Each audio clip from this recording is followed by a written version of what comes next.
오늘 본문 우리 출애굽기 말씀을 통하여서 우리 하나님의 인도하심에 대해서 우리 함께 살펴보기를 원합니다.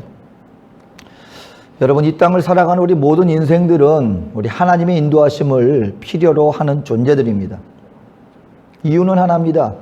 우리는 한치 앞을 내다볼 수 없는 바로 그런 연약한 존재들이기 때문에 우리의 어제와 오늘과 내일의 모든 것을 다 하시는 우리 하나님의 인도하심을 필요로 한다고 하는 사실인 것입니다. 여러분, 한번 생각해 보세요. 우리 주변 우리 사건 사고가 뉴스로 많이 우리에게 보여집니다. 비가 많이 왔을 때는 제가 참 안타깝게 봤던 것 중에 하나가 그 마을 버스가 지나가고 있는데 물이 불어나는 바람에 그냥 멀쩡했어요. 근데 여러분, 물이 불어나니까 정말 순식간에 불어나더라고요. 그 마을 버스를 타고 가다가 그 버스가 그냥 물가에, 겨울가에 그 물살에 힘을 이기지 못하고 갑작스럽게 쓸려온 물길에 휩싸여서 빠져서 그 안에 있는 승객들이 큰 고통당하는 모습을 봤습니다. 여러분, 생각해요. 정말 눈 깜짝할 사이였어요. 아침에 나갈 때만 하더라도 여러분, 우리가 만약에 조금 앞을 내다볼 수만 있었더라면, 그런 능력이라도 있었더라면, 아침에 그 버스를 타면서 이 버스가, 그 멀쩡하게 지나가는 그 버스가 물살에 휩쓸려서 빠지게 될 거라고 누가 상상이나 할 수 있었겠습니까? 근데 그런 일들이 벌어진다라는 것입니다. 이와 같이 우리 인생들은요, 지금 오늘 저와 여러분들이 지금 안전하게 살아나가는 것 같지만 당장 우리 눈앞에 무슨 일이 벌어질지 아무도 알지 못합니다. 그렇기 때문에 우리는 누구나가 하나님의 인도하심을 필요로 하는 그런 존재들이다라는 것을 우리는 알아야 합니다. 근데 감사하게도 성경은 우리 하나님은 어떤 하나님이신가? 우리 인생을 인도하시는 하나님이시다라고 분명히 밝히 말씀해 주십니다. 신명기 5장 6절 말씀해 보니까 나는 너를 애굽 땅 종되었던 집에서 인도하여 낸 내 하나님 여호와라. 분명히 우리 하나님은 우리를 인도하시는 하나님이시다라고 말씀을 해주고 있습니다. 여러분, 한번 출애굽 사건을 한번 생각해 보세요. 이스라엘 백성들 한두 명이 아닙니다. 수백만 명의 사람들이 400년을 노예로 살았던 땅입니다. 여러분, 400년을 살았던 애굽 땅. 여러분, 400년 참 짧은 기간은 아니죠.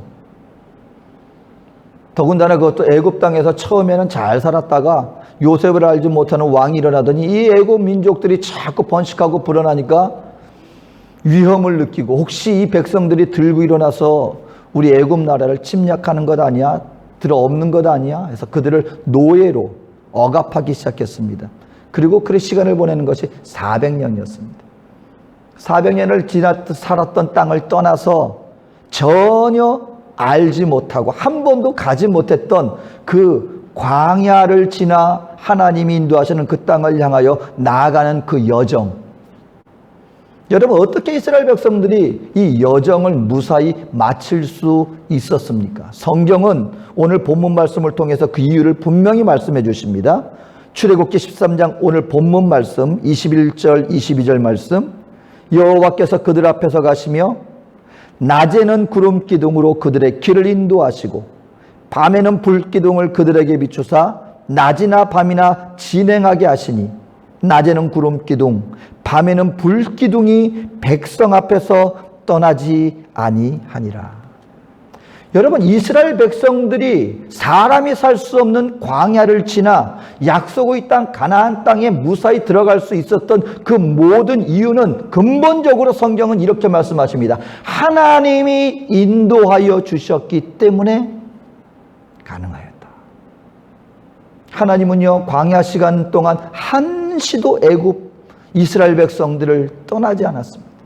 낮에는 불기둥, 낮에는 구름기둥, 밤에는 불기둥으로 그들과 항상 함께 하시면서 그들을 인도하셨기 때문에 궁극적으로 이스라엘 백성들이 광야를 지나 그들의 목적지에 무사히 도착할 수 있었다. 오늘 저와 여러분들도요, 어찌 보면은 이런 우리 인생길은 여러분 결코 평탄한 길이 아니라 어찌 보면 광야 같은 인생을 살아가고 있다라고 할 수도 있습니다.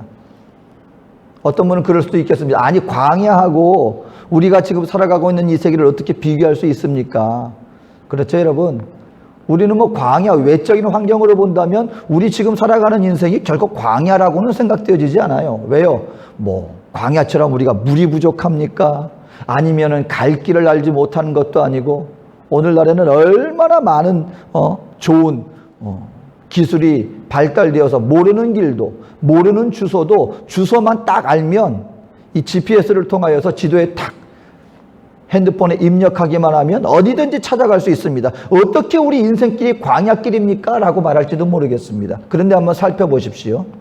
외적인 모습은 우리는 풍요로운 삶을 살아가고 있기 때문에 광야와는 상관없는 것 같지만, 우리 인생에 한번 실제적인 그 속안을 들여다보면 여러분, 광야와 다를 바 없는 험난한 인생길을 우리는 살아가고 있습니다. 정말 우리 자녀들을 위해서 여러분 기도해야 돼요. 우리 장년들도 우리 인생 살아나가는 게 쉽지 않지만, 요즘 세상에는 우리 어린 자녀들의 삶도 여러분 그렇게 만만하지 않습니다. 학교에 보면은요, 어느 때보다도 이 폭력이 많은 학생들에게 또 다른 문제거리로 등장하는 것도 사실이에요. 그나마 대한민국은 그래도 치고받고 뭐 왕따하는 이 정도지만, 미국 같은 데는 여러분 이 금속 탐지기가 설치가 되는 곳도 있답니다. 왜? 어린 학생들인데 뭐를 가지고 온다는 거예요? 총을 가지고 온다는 거예요. 너무나 총기 소지가 열려 있습니다. 학교 폭력도 만만치 않아요. 근데 여러분, 이런 보여지는 학교 폭력보다 더 심각한 것이 바로 교육이라고 하는 이 명목 아래 그들에게 가르쳐지는 잘못된 가치관을 심어주는 잘못된 교육입니다. 오늘날 여러분 학교에서 이 실행되어지는 교육이요, 성경의 가르침과는 아주 상반되어지는 잘못된 가르침이 교육이라는 이름 아래 행해지고 있습니다. 평등이라는 이름으로, 그리고 소수자의 인권을 보호한다는 그런 명목 아래, 여러분 그 단어 자체로 여러분 그게 잘못됐다고 말할 사람은 아무도 없겠죠. 근데 문제는 그것이 적용되어지는 부분이 굉장히 왜곡된 모습으로 적용된다는 데 문제가 있는 것입니다. 모든 사람이 평등하게 살아야 된다? 맞는 말이죠. 소수자의 인권도 보호되어야 된다? 맞는 말이죠. 그런데 이것이 적용되어지는 부분이 굉장히 잘못된 부분으로 적용되어지고, 그것을 강요하다시피 학생들에게 가르쳐지고 있는 지금 이 시대를 우리는 살아가고 있습니다. 오늘날 의학이 얼마나 발달이 되었습니까? 여러분, 제가 작년만 하더라도 의학이 얼마나 발달되었는지, 많은 사람의 수명이 연장되어졌고 정말 좋은 시대를 살고 있습니다. 제가 불과 작년에 그 얘기를 했었어요. 그런데 올해 우리가 지금 어떤 결과를 마주하고 있습니까? 의학의 발달하는 것 같지만 이 질병의 발병률의 속도가 더 빠르다는 거예요. 우리가 알지 못하는 새로운 질병이 너무나 많은 종류의, 아직 듣도 보도 못한 그 질병들이 너무나 많이, 그리고 너무나 빨리, 우리의 의술의 발달보다도 이 질병의 발달 속도가 훨씬 더 빠르다는 것입니다. 그리고 우리의 영혼을 혼탁케 하는 그런 이 세상이 요구하는 그런 관계의 문제들, 여러분 우리 인생에 한번 그 속을 가만 들여다보면 외적으로는 편안한 삶을 살아가고 있는데 결코 만만치 않은 인생을 우리는 지금 살아가고 있습니다. 이스라엘 백성들이 광야에서 맞닥뜨렸던 그와 같은 상황과 오늘 우리가 살아가는 이 인생의 이 상황이 결코 그렇게 다르지 않다는 것입니다. 그렇기 때문에 우리는 그 어느 때보다도 인생을 살아가는 우리들은 하나님의 인도하심에 대해서 잘 알고 그분의 인도함을 받는 그런 삶을 우리는 살아가야 합니다.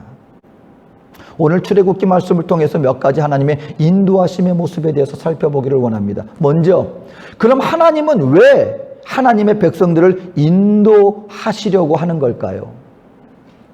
오늘 성경은 우리들에게 몇 가지를 말씀해 주는데, 첫 번째, 하나님은 왜 하나님의 백성들을 인도하시는가? 그것은 하나님은 긍휼의 하나님이시기 때문에 하나님의 백성들을 인도하십니다. 긍휼의 하나님이시기 때문에. 요즘처럼 여러분 연예인들이 많은 사람들의 선망의 대상이 된 적이 있을까 싶습니다.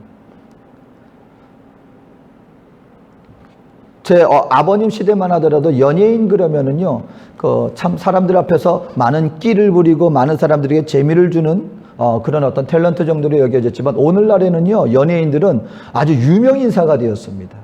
유명한 연예인이 한번 지나가면 온 사람들이 선망의 대상이 됩니다. 그러다 보니까는 부모님들도 이 자녀 나중에 좀 재능이 있고 좀 외모도 있고 뭐 있다 싶으면 나 자녀의 뭘 시키길 원합니까 할 때 연예인 시키고 싶어하는 부모님들, 바라는 분들도 꽤 있더라고요.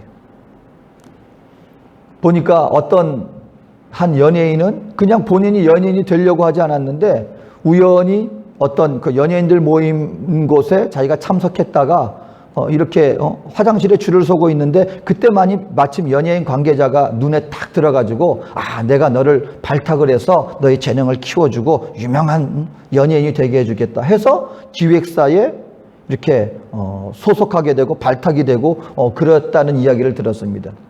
여러분, 하나님이 이스라엘 백성들을 선택하시고 하나님이 이스라엘 백성들을 인도하기를 원하셨던 그 근본적인 이유가 바로 이런 것이었기 때문일까요? 야, 내가 이 세상 민족을 바라보다가 이스라엘 민족 너희를 보니까 야, 너무나 빼어나구나, 너무나 특출나는 게 있어서 내가 너를 통하여서 내가 온 세상 가운데 너로 뛰어난 사람이 되게 해줄게. 너는 정말 훌륭하였구나. 너는 재능이 탁월하구나. 그래서 이스라엘 백성들을 선택했습니까? 여러분, 출애굽기를 통해서 우리가 보는 것 봐서 알겠지만 이스라엘 백성들은요, 어찌 보면 우리 자식으로 치자면 정말 부모님 속 썩이는 그런 자식이었어요. 하나님께서 그렇게 기적을 행해 주셨는데도 그 광야 땅을 가다가 조금만 불편한 게 있으면 얼마나 쉽게 하나님을 쉽게 저버렸습니까? 모세가 시내산에 가서 십계명을 받는 그 짧은 기간, 얼마 안 되는 기간, 그걸 기다리지 못하고 밑에서는 아니 왜 이렇게 한 달이 넘도록 우리에게 하나님이 말씀이 또 모세는 우리에게 내려오지 않는 거야. 그리고 그 새를 못 찾고 우상을 만들어서 섬겼던 사람들이 이스라엘 백성들이었습니다. 가다가 물이 조금만 목마르게 되어지면은 그것도 불평하고, 종되었던 애굽에서 하나님이 어떤 기적을 통하여 이스라엘 백성들을 끄집어냈습니까?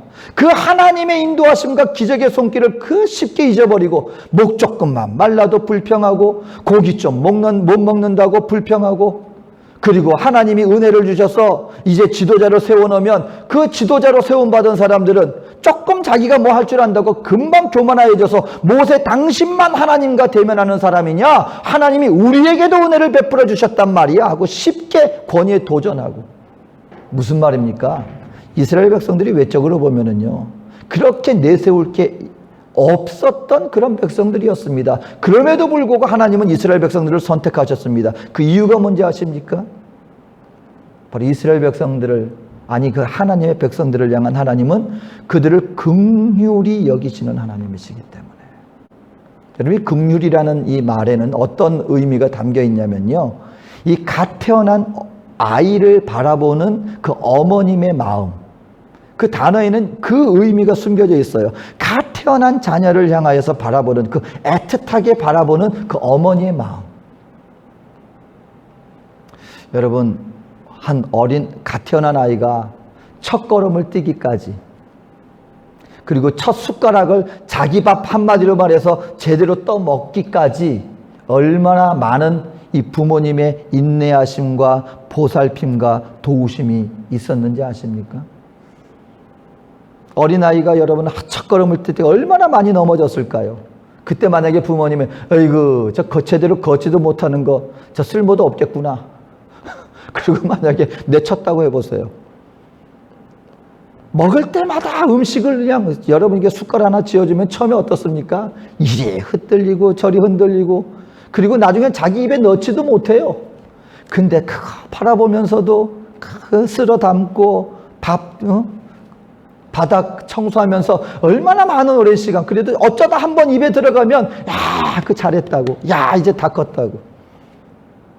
오늘 저와 여러분들이 이렇게 존재할 수 있었던 이유는요, 바로 그것은 오랜 시간 참고 우리를 긍휼의 마음으로 우리 인내하고 보살펴 주신 그 부모님의 긍휼하심이 있었기 때문에 가능했다라는 것을 우리는 잊어서는 안 된다라는 것입니다. 그런데 오늘 하나님은요, 우리 인생들을 향하여서 그렇다는 거예요. 나는 부족한데요. 나는 자격이 없는데요. 나는 아무것도 없고 나는 하나님 앞에 정말 온전하지도 못하고 매일같이 내 마음이 세상 가운데 죄에 넘어지는 부족한 사람인데 어떻게 내가 감히 하나님의 인도를 받겠습니까?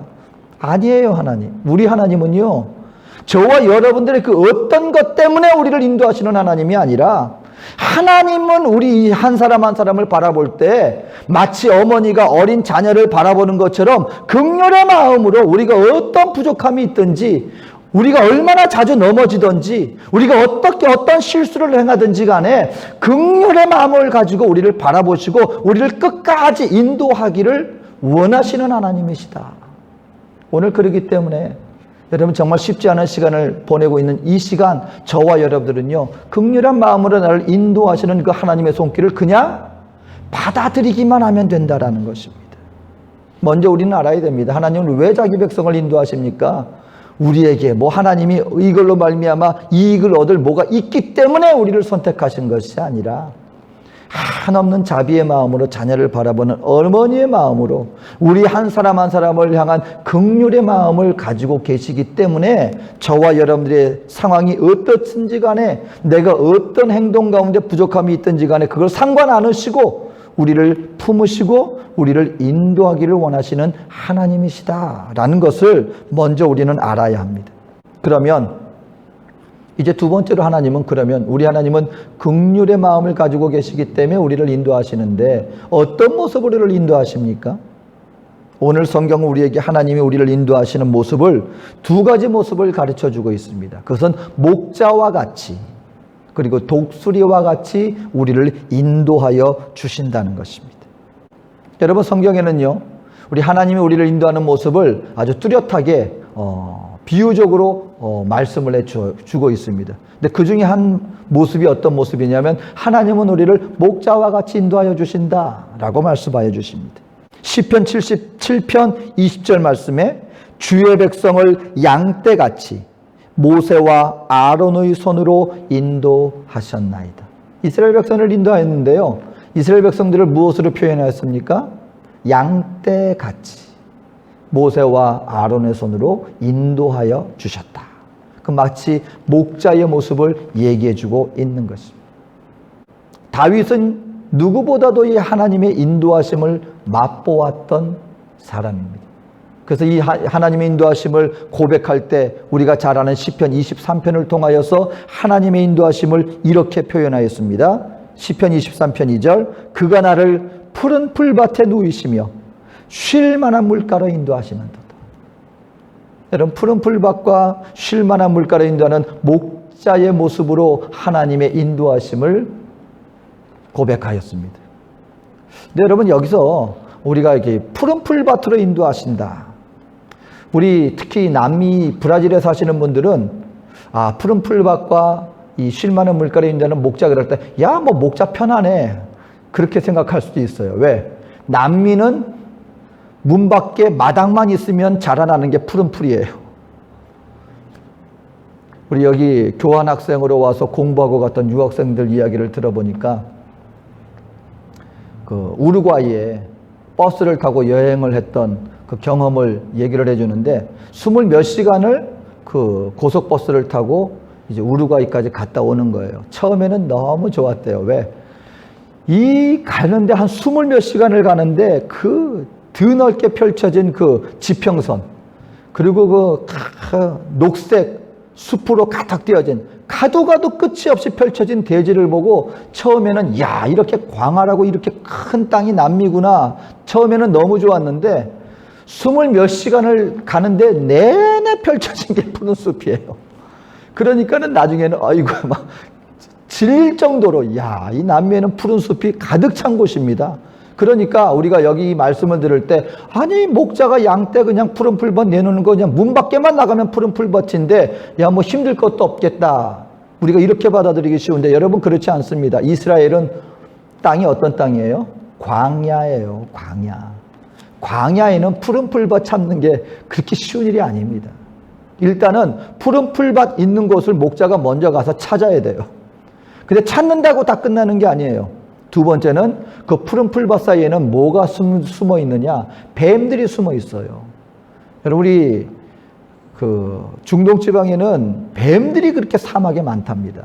그 성경에 말하는 이 독사의 자식들아가 동양식으로 옮기자면 이 개 뭐야 그거랑 똑같은 거예요. 왜냐면 한국의 동양에는 널린 게 개니까 이 개 자식아 이렇게 얘기를 하는데, 중동에는 널린 게 뱀이기 때문에 이 뱀 자식아 이렇게 한마디로 말해서 험한 얘기를 할 때 이 독사의 자식아, 예수님이 아주 심하게 말씀하신 거예요. 그만큼 독사가 많은데 이 독사들이 어디 숨어 있느냐? 그 풀밭 같은 데 있다가 사람이 오거나 양들이 오면은 그거 무는 거예요. 그러니까는 목자는 가가지고 일단은 가서 풀밭 찾는데 수고해야 되고, 그 풀밭 있다고 해서 끝나는 게 아니고 그거 다 뒤집어 헤매가지고 그 독사들이 없는 안전한 곳을 확보한 다음에 그리고 양떼들을 데리고 오는 거예요. 물가도 마찬가지입니다. 여러분, 양들처럼 손이 많이 가는 짐승들도 없어요. 양들은 일단은 털이 많잖아요. 그럼 털이 많으면 그럼 발이라도 튼튼해야 되는데 발이 약해요. 그래 놓으니까 물살이 조금만 센 곳에 잘못 발을 디디디면 금방 넘어집니다. 넘어지는데 양털에 물이 젖어버리면 그냥 휩쓸려 가는 거예요. 그러니까 양들이 물가가 좀 세다 싶으면 겁이 많아가지고 아예 가서 마실 생각을 안 합니다. 그러니까 목자들이 뭐를 해요? 큰 돌을 가지고 이 개울가 위쪽에 가가지고 돌을 막 놔서 좀 이렇게 세게 흐르는 물살이 센 곳에는 물살을 잔잔하게 만드는 거예요. 양들이 와서 물에 젖어도 쓸려가지 않을 정도로 잔잔하게 해놓고, 그리고 양들이 와서 거기에서 안심하고 물을 먹게만. 얼마나 손이 많이 가는지 모릅니다. 근데 하나님께서 우리 하나님의 백성들을 인도하시는데 푸른 초장과 쉴만한 물가로 우리를 인도하시는, 바로 그와 같은 우리를 보호하시는 목자로서 우리 하나님의 백성들을 인도하여 주신다라고 성경은 가르쳐주고 있는 것입니다. 여러분, 우리 하나님은 저와 여러분들 오늘 이 시간도 우리 앞에 모든 위험을 없이 하고 우리가 영원히 안식을 얻고 영원히 힘을 얻을 수 있는 푸른 풀밭과 우리가 목을 죽일 수 있는 쉴만한 물가로 우리를 인도하여 주시는 목자 되신 하나님이심을 믿게 되시기를 주의 이름으로 축원합니다. 근데 또 한 가지, 그럼 우리 하나님은 우리를 그냥 어린아이처럼 품에 안으시는 목자처럼만 우리를 인도하시느냐? 두 번째, 하나님은 우리 하나님의 백성들을 인도하시는데 독수리같이 인도하여 주신다. 독수리같이. 신명기 32장 10절에서 12절 말씀에 이렇게 말합니다. 여호와께서 그를 황무지에서 짐승이 부르짖는 광야에서 만나시고 호위하시며 보호하시며 자기의 눈동자같이 지키셨도다. 마치 독수리가 자기의 보금자리를 어지럽게 하며 자기의 새끼 위에 너풀거리며 그의 날개를 펴서 새끼를 받으며 그의 날개 위에 그것을 엎는 것 같이 여호와께서 홀로 그를 인도하셨고 그와 함께한 다른 신이 없었도다. 여러분, 지금 이게 어떤 모습을 얘기를 하는 겁니까? 독수리가 자기 새끼 나는 법 가르쳐 주는 거를 오늘 이 신명기서에서 묘사하고 있는 거예요. 보금자리를 엎는 거. 왜 보금자리를 엎어요? 새끼들이 보금자리에서 어느 정도 힘이 얻을 때까지 어미가 먹이를 갖다 줍니다.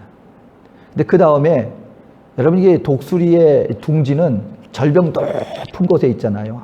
아주 높은 곳에 그 둥지가 있습니다. 근데 이제 어느 정도 시간이 지나서 이제 나는 법을 가르쳐 주는데 어떻게 하느냐? 둥지를 갖다 흐트러가지고 떨어뜨리는 거예요. 그럼 새끼들이 어느 때처럼 자기한테 먹이를 어미가 갖다 주는 줄 알았는데 어느 날 갑자기 보니까 그냥 둥지를 갖다 뒤엎어가지고 그냥 그 높은 절벽에서 떨어뜨리는 거예요. 기겁을 하고 놓으니까 떨어지면서 뭐 할까요? 살겠다고 날개짓 하는 거예요. 날개짓 하는 거예요.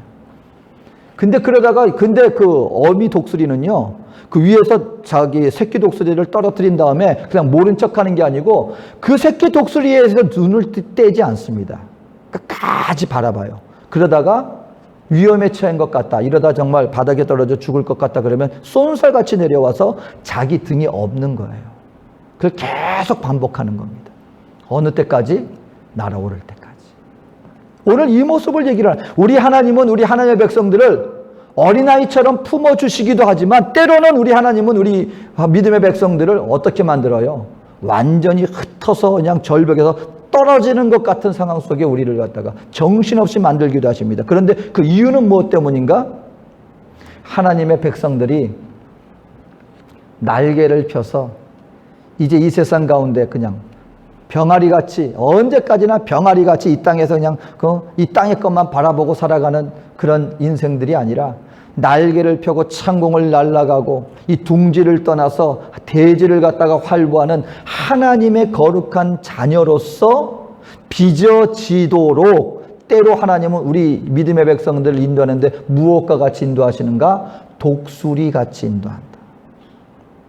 여러분, 지금 이 시간들을 보내면서 저와 여러분 혹시 그런 마음 들지 않았습니까? 그냥 막 어디서 떨어지는 것 같은, 갑자기 닥쳐진 상황 속에 비명을 지르고 싶은 것 같은 바로 그와 같은 마음과 우리의 심령이 불안함 속에 놀라고 있지는 않았습니까? 그렇다면 우리 하나님의 백성들은 반드시 기억하십시오. 이 시간들을 통하여서도 하나님은 지금 우리 하나님의 백성들을 뭐하고 계시다? 인도하고 계시다. 근데 무엇과 같이 인도하시고 계십니까? 독수리같이 지금도 우리를 인도하고 계십니다. 근데 한 가지 다른 게 있어요. 세상에서는요, 그냥 비명을 지르고 떨어지면 끝날 것 같지만 하나님의 백성들은 하나님께서 끝까지 지금 지켜보고 계신다는 거예요. 하나님의 시선을 하나님의 자녀들에게서 절대로 거두지 않습니다. 끝까지 지켜보고 계십니다. 그리고 우리가 감당할 수 없어서 넘어질 것 같은 그때 주님은 우리에게 오셔서 우리를 등에 업고 가신다. 이것이 다른 점이죠. 우리를 보호하시는 그 누군가가 우리를 그냥 환난과 곤란 가운데 그냥 몰아세우는 것뿐만이 아니라 우리를 끝까지 이렇게 세워서 우리로 하여금 힘을 얻게 만드는 것입니다. 하나님 안에서 우리가 힘을 얻고 날개짓을 하여서 결국 하나님의 거룩한 자녀로 빚어지는 바로 그 영광의 자리에 우리를 지금도 인도하고 계시는 것이다. 이것을 우리는 알아야 한다라고 하는 사실인 것입니다. 여러분, 우리 하나님은 우리를 목자같이 인도하십니다. 우리를 독수리와 같이 인도하십니다. 오늘 이 하나님의 인도하심을 받아들이고 주님 안에 그 인도함을 받는 삶을 우리는 살아가야 할 것입니다. 그렇다면 이렇게 우리가 하나님의 인도하심을 받아들이는 삶을 살게 되면 우리에게 어떤 변화가 다가옵니까? 어떤 결과가, 어떤 열매가 우리에게 맺혀집니까? 바로 평안함과 풍성함의 변화가 바로 우리에게 다가옵니다. 하나님의 긍휼하심의 하나님을 믿고 그리고 나를 인도하시는 하나님의 목자와 같은 하나님, 독수리같이 나를 인도하시는 하나님의 인도하심을 받게 되어지면 그 다음에 먼저 우리에게 찾아오는 것은 우리에게 평안함이 다가옵니다. 평강입니다. 시편 107편 29절 30절에 광풍을 고요하게 하사 물결도 잔잔하게 하시는도다. 그들이 평온함으로 말미암아 기뻐하는 중에 여호와께서 그들이 바라는 항구로 인도하시는도다. 여러분, 이 하나님의 인도하심을 받게 되어지면은요, 광풍 가운데서도 우리의 마음에 평안함을 잃지 않습니다.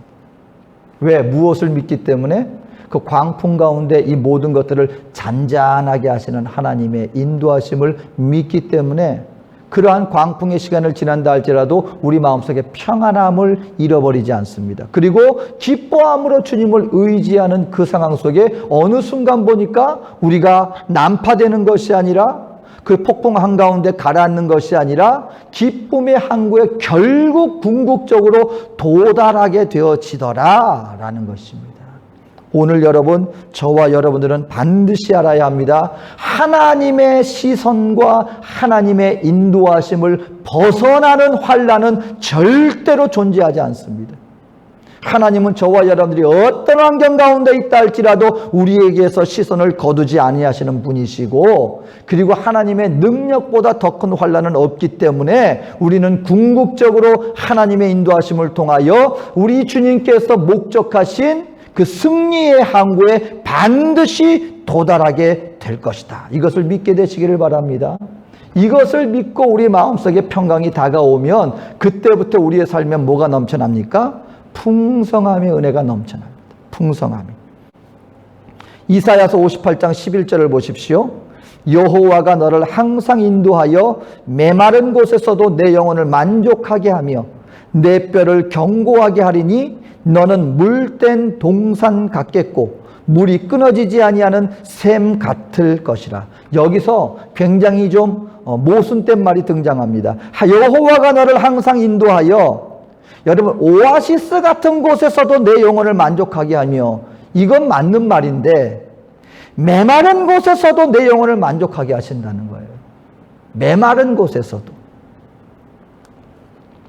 여러분, 성경은 분명하게 말합니다. 아니, 우리의 삶을 통해서도 한 가지 분명하게 드러나는 것은 있습니다.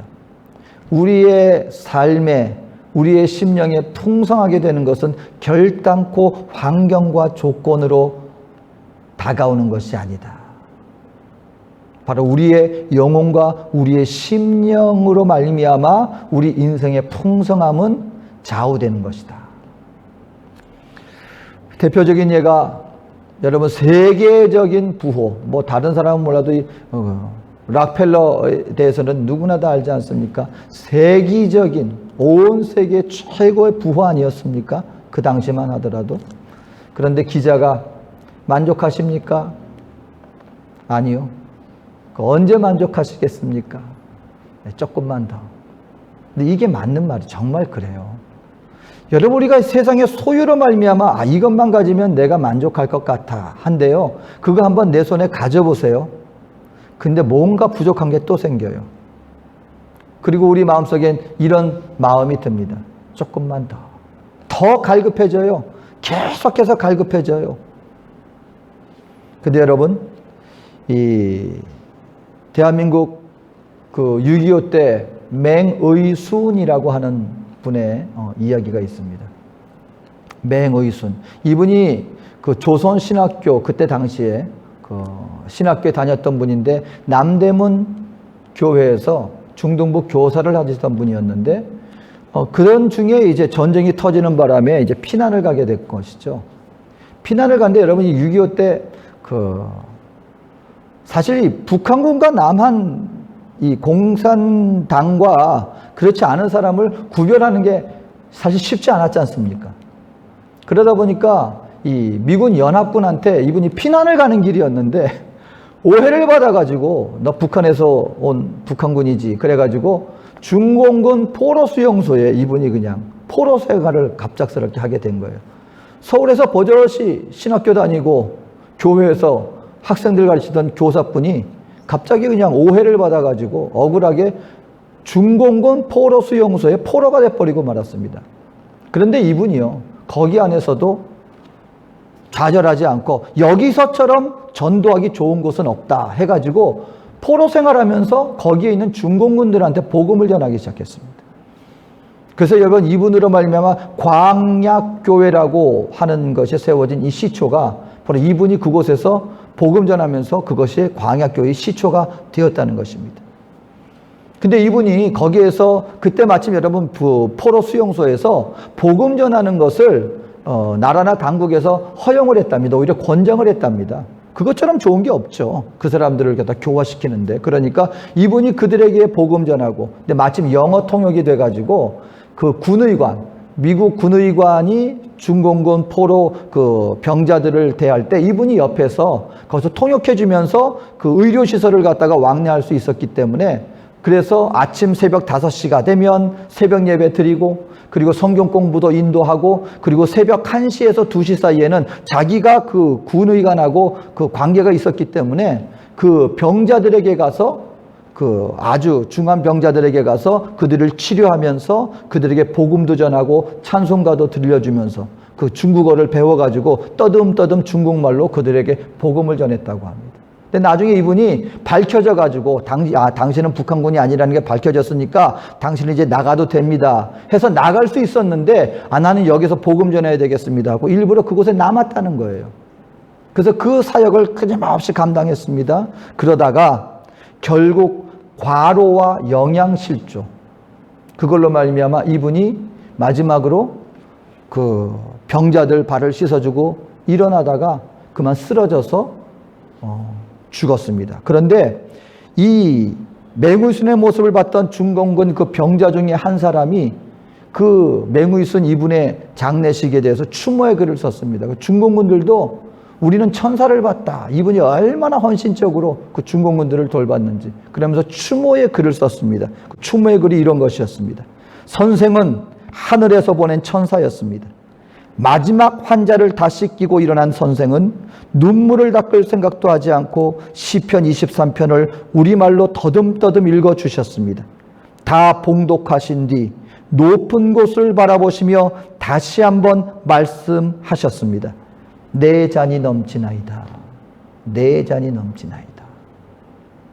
그리고 이분이 쓰러지고 소천하셨습니다. 이것이 유언과 같은 말이 되었습니다. 내 잔이 넘치나이다.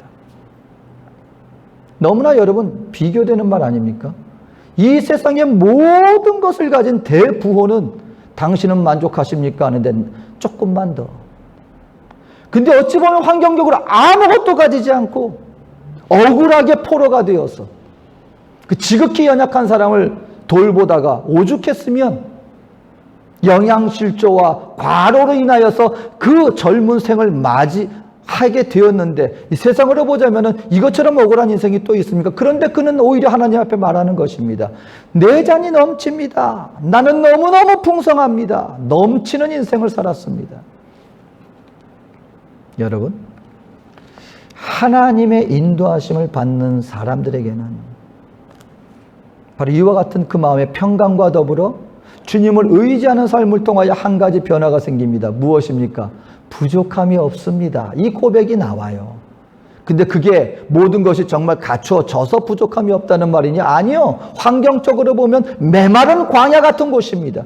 근데 희한하게 그에게는 물된 동산 같고 마르지 않는 샘과 같은 하나님으로부터 주어지는 그 영원히 소생케 되어지는 영원의 메마름이 없는 마르지 않는 샘과 같은 그 무언가가 그에게 흘러난다는 것입니다. 그로 말미암아 고백하게 되는 것입니다.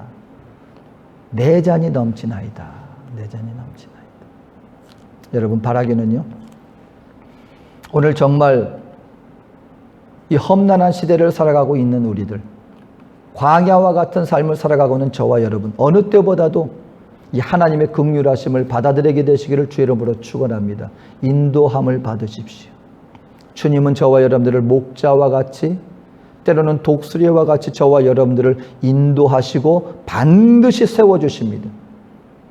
반드시 하나님의 형상을 닮은 거룩한 주의 자녀로 우리 인생을 빚으십니다.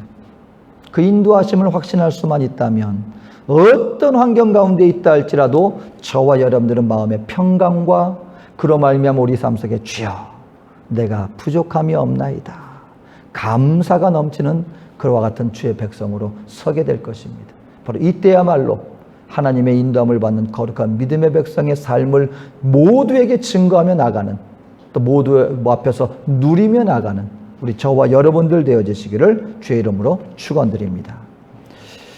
기도하겠습니다.